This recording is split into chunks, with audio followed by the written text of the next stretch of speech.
چھٹا افسانہ۔ اس افسانے نے کہ انسان کی ایک فطرت ہے، ایک اور افسانے کو جنم دیا، اور وہ یہ کہ انسان کے اندر ایک ایسی شے بھی ہے جو حق مطلق اور باطل مطلق یعنی absolute right and absolute wrong یعنی غلط اور صحیح، جائز اور ناجائز میں تمیز کر سکتی ہے۔ اسے انسانی ضمیر یا کانشنس کہا جاتا ہے۔ ضمیر کا افسانہ بھی عالمگیر صداقت کی حیثیت اختیار کر گیا، اور دنیا کی کوئی قوم ایسی نہ رہی جس کے ہاں اس کا تصور موجود نہ ہو۔ کہیں اسے دل کی آواز کہہ کر پکارا گیا، کہیں اندرونی روشنی کہا گیا۔ غلط روش پر چلنے والوں کے متعلق کہا گیا کہ ان کا ضمیر مردہ ہو گیا ہے۔ صحیح نہج پر اختیار کرنے والوں کے متعلق کہا کہ ان کا قلب زندہ یا دل بیدار ہے۔ قرآن آیا اور اس نے اس افسانے کی حقیقت کو بھی بے نقاب کر کے رکھ دیا۔ اس نے کہا کہ حیوانات کے اندر تو اس قسم کی صلاحیت ہوتی ہے کہ وہ پہچان لیں کہ ان کے لیے کون سی روش حیات بخش ہے اور کون سی ہلاکت آفرین۔ مرغی کے چوزوں کو انڈے سے باہر نکلتے ہی اس کا علم ہوتا ہے کہ ان کی عافیت خشکی پر رہنے میں ہے، اور بطخ کے بچوں کو سورج کی روشنی دیکھنے کے ساتھ ہی اس کا احساس ہوتا ہے کہ ان کی صحیح نشو و نما پانی میں ہوگی۔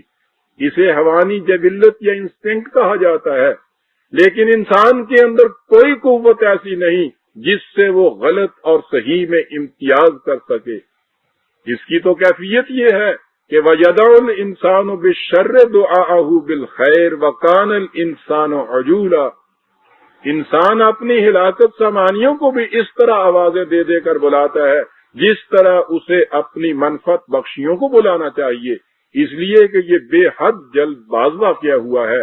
اپنے جذبات سے مغلوب ہو کر جھٹ سے اپنے لیے ایک فیصلہ کر لیتا ہے، اور اتنا بھی نہیں سوچتا کہ وہ اس کے لیے تباہی کا موجب ہوگا۔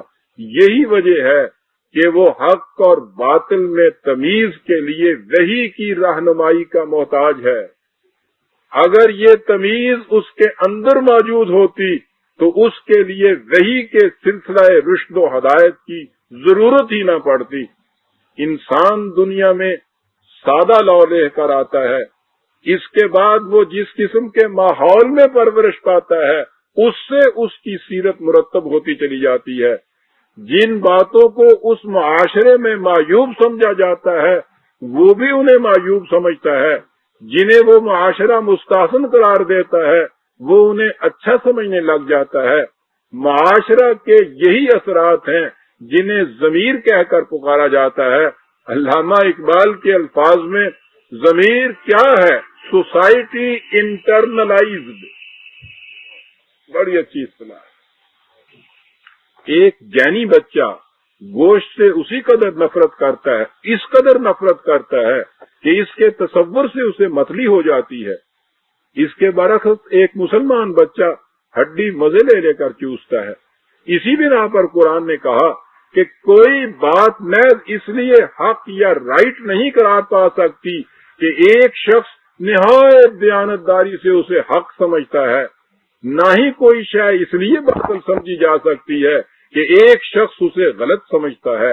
انسان از خود مطلق حق اور مطلق باطل، انٹرنسک رائٹ اینڈ رانگ میں تمیز نہیں کر سکتا۔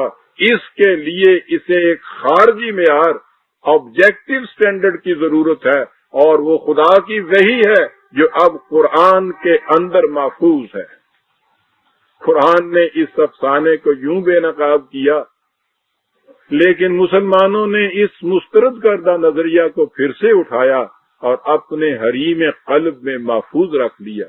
چنانچہ اب ان کے ہاں بھی ضمیر کی آواز کے الفاظ بلا غل و غش بولے جاتے ہیں، اور کوئی نہیں سوچتا کہ اس نظریہ کے مطابق خارج یعنی خدا کی طرف سے وحی کی ضرورت باقی نہیں رہتی۔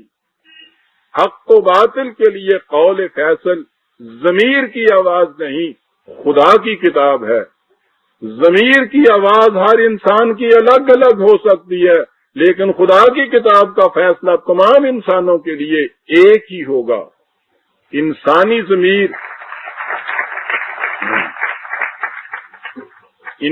ضمیر صرف اس بات پر ملامت کرے گا جسے وہ معیوب سمجھتا ہے، لیکن یہ تو ضروری نہیں ہے کہ جس بات کو ایک فرد کا ضمیر غلط یا معیوب نہ سمجھے وہ صحیح ہو۔ اگر کسی کام کے صحیح ہونے کی سند اس کام کے کرنے والے کی ضمیر کی آواز قرار دی جائے تو دنیا میں کوئی شخص مجرم قرار ہی نہ پائے۔ ایک ڈاکو، ایک قاتل، ایک راہزن، ایک ٹھگ اپنے اپنے ضمیر کی آواز کے مطابق کام کرتے ہیں، اور جب دنیا یا عدالت انہیں مجرم قرار دیتی ہے تو وہ انہیں مطعون قرار دیتے ہیں اور اپنے دل میں مطمئن ہوتے ہیں کہ ہم نے غلط کام نہیں کیا، انہوں نے ہمارے ساتھ زیادتی کی ہے۔ اور عقل ہیلا جو ان کے برسر حق ہونے کے لیے ہزار دلیلیں، ہزار جسٹیفیکیٹری ریزن مہیا کر دیتی ہے۔ برادران عزیز، کون سا سرمایہ دار ایسا ہے جس کا ضمیر اسے اس بات پر ملامت کرتا ہے کہ وہ ہزاروں مزدوروں کی محنت کا محصول اپنے گھر کیوں لے جاتا ہے؟